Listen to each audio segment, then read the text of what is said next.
পহেলা বৈশাখ বছরের প্রথম দিন, আর এই দিনে যদি কাজ করেন তাহলে নাকি সারা বছর কাজ করতে হয়। এই দিনে ভালো মন্দ খাইলে নাকি সারা বছর ভালো মন্দ খাওয়া যায়।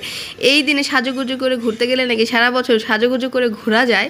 তো আজকে আমার সব কিছুই হয়েছে, কারণ এই পহেলা বৈশাখের দিনে দেখেন একেবারে মাছ এখানে পুরা হচ্ছে 10,000 টাকার মাছ, পুরা এখানে 9 কেজির মতো মাছ আছে। 2টা নদীর বাগার মাছ, 2টা রিঠা মাছ, একটা বোয়াল মাছ। তো সকালবেলায় মাছ নিয়ে আসছে, তো খাওয়া দাওয়া তো আজকে জম্পেশ হবে। মাছ আবার কাজও আছে, করতে হবে যেহেতু মাছ কাটাকাটি।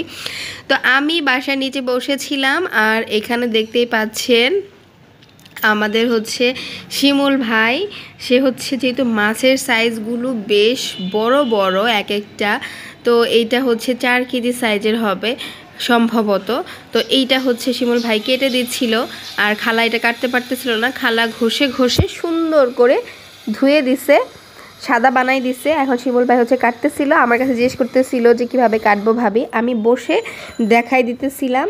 আর আগেই বলি, এই মাছ দিয়ে হচ্ছে আমি দুপুরবেলা টক রান্না করেছিলাম বোয়াল মাছ দিয়ে, আর বাগার মাছ দিয়ে হচ্ছে আলু সিদ্ধ করে বাগার মাছ দিয়ে সুন্দর করে ঝোল করেছিলাম।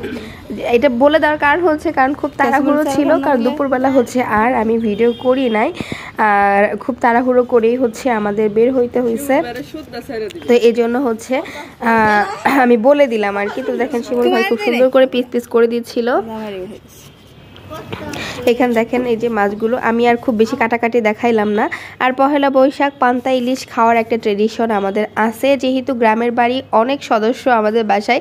তো আমি জাস্ট অনেকগুলো ইলিশ মাছের টুকরা ভাজলাম, আর সাথে হচ্ছে মিষ্টি আলু কিন্তু এখন মিষ্টি আলুর সিজন, মিষ্টি আলু সেদ্ধ করে ভর্তা বানাবো, শুকনা মরিচ সুন্দর করে ভেজে একদম ইয়া করে। ওই ভর্তাটা যা মজা হয়, একটু মিষ্টি আলুটা টক মিষ্টি হয়, ঝাল হয়, আর মানে অন্যরকম একটা টেস্ট পান্তা ভাতের সাথে খেতে। গতকাল রাতেই হচ্ছে পান্তা ভাত বানিয়ে রেখেছিলাম। এখানে যে ইলিশ মাছগুলো ভাজা শেষ, এখানে দেখেন একদম ডুবো তেলে হচ্ছে মরিচ ভাজা হচ্ছে, এই মরিচ ভেজে এই যে ভর্তা বানানো হয়েছে, আর এরকম পেঁয়াজ কাঁচা মরিচ ইলিশ মাছ ভাজা, আর আমরা বাটির মধ্যে হচ্ছে পান্তা ভাত খাই। এখন যেহেতু বাড়িতে মানে অনেক সদস্য, একদম মাটির হাঁড়ি পাতি নিয়ে সাজানোর সম্ভব ছিল না, বাট আমরা ইলিশ মাছ পান্তা এগুলো খেলাম। এরপর হচ্ছে চলে আসছি আমরা ঘুরতে যাওয়ার জন্য। এখানে দেখতেই পাচ্ছেন সুন্দর একটা শাড়ি, এই শাড়িটা আমার জন্মদিনে আমার বান্ধবীরা গিফট করেছিল।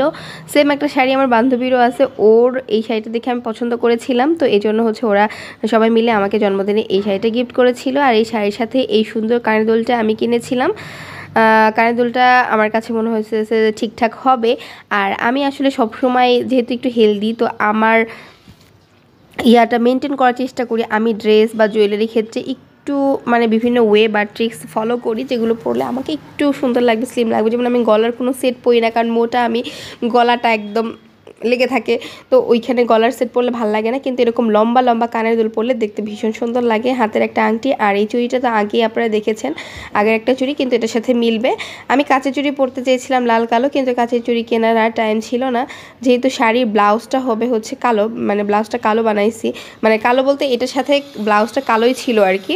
তো এই তো রেডি হয়েছি, চুলটা একটু কার্ল করেছি, আর এরকম করে মেকআপ করে নিয়েছি। এখন চলে যাব হচ্ছে ঘুরতে। তো দেখতেই পাচ্ছেন এটা হচ্ছে আমার শাশুড়ি মা, চাচি শাশুড়ি। আপনি এর আগে ওনাকে দেখেছেন। তো শাশুড়ি মা হচ্ছে গাড়ি নিয়ে এসেছে, আর আমরা সবাই মিলে গাড়ি করে ঘুরতে যাচ্ছি হচ্ছে আমাদের কাছাকাছি একটা পার্ক আছে, তো ওইখানে যাচ্ছি। পার্ক বলবো না, ঠিক রিসোর্ট আছে, ওখানে ঘুরতে যাচ্ছি। আর ঘুরতে যাওয়ার আরেকটা উদ্দেশ্য হচ্ছে সুন্দর করে ছবি তোলা। আমরা ছবি তোলার জন্যই মূলত যাচ্ছি আজকে, আর সাথে একটু ঘোরাঘুরি হবে এই আর কি। আর রাতে কিন্তু আমরা বাহিরে খেয়েছিলাম, সেটারও ভিডিও করতে ভুলে গেছি। হ্যাঁ, আমরা হচ্ছে ভিক্টোরিয়াতে গিয়ে খাওয়া দাওয়া করেছিলাম। তো এই যে জিনাতকে এই সুন্দর ড্রেসটা পরিয়ে দিয়েছি, আর ঈদের মধ্যে ওর ছোটো ফুপি এই সুন্দর ড্রেসটা গিফট করেছে, আর এটা পরে ওকে ভীষণ মিষ্টি লাগতেছিল। আর ছবি তোলার চান্সটা হাতছাড়া করিনি, মা মেয়ে সুন্দর করে ছবি তুলেছি। জিনাতের ড্রেসটাতেও ওকে খুব সুন্দর লাগতেছিল, একদম ফাটাফাটি লাগতেছিল। এখানে এই যে দেখেন আমি আর জিনাত যে পোস্টটা দিচ্ছি, মাশাল্লাহ মাশাল্লাহ, আমার মেয়ের চুলগুলো যা সুন্দর, একদম খুবই সুন্দর। ছোটোবেলায় আমারও এরকম চুল ছিল, ঘন কালো একদম। আমার ছবিগুলো বেশ ভালো হয়েছে। তো এই তো, আর অনেকেই বলবেন যে মোটা লাগে, মোটা মানুষের ছবি মোটাই উঠবে। তা আমি অলরেডি ডায়েট করতেছি, ইনশাল্লাহ আবার আগের মতো শুকিয়ে যাব। আর ব্লগটা যদি ভালো লেগে থাকে প্লিজ শেয়ার দিবেন। আজকের মতো বিদায় নিয়ে নিচ্ছি, আল্লাহ হাফেজ।